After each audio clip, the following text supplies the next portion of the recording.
Welcome to the life transforming series tagged He Came to Set the Captives Free. Today, we will be looking at some persons whom sin had dominance over as exemplified in the Bible. Our rationale is to see in more practical terms the controlling effect of sin in a man's life. By a way of introduction, we are living in a fallen and corrupted world characterized by sin, which breeds evil day by day. Let's look at the personality of Judas Iscariot.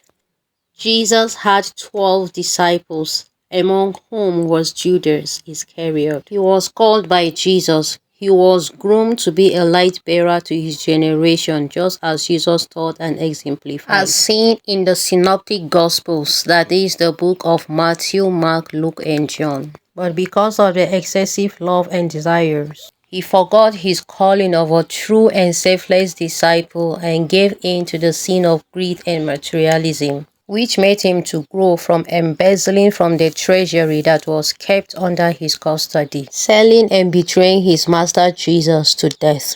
Let's read the book of Matthew 26:47. Matthew 26:47. Then one of the 12, called Judas Iscariot, went to the chief priest and said, "What will ye give to me if I deliver him to you?" And they paid him 30 pieces of silver. And from that moment, he sought for an opportunity to betray him.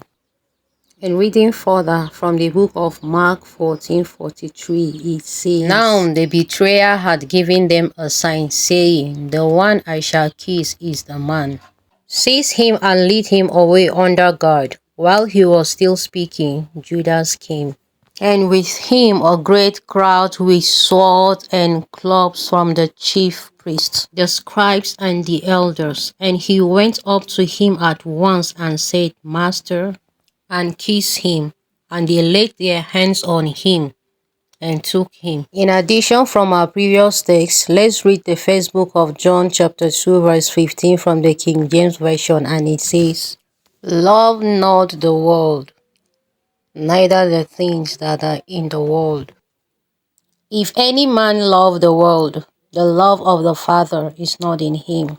The first two texts gave us a mental picture of a man who was dominated by the sin of greed, and this made him to develop excessive quest and love for worldly pleasures, which the Bible cautions us against, as this will make us not to love God, as sin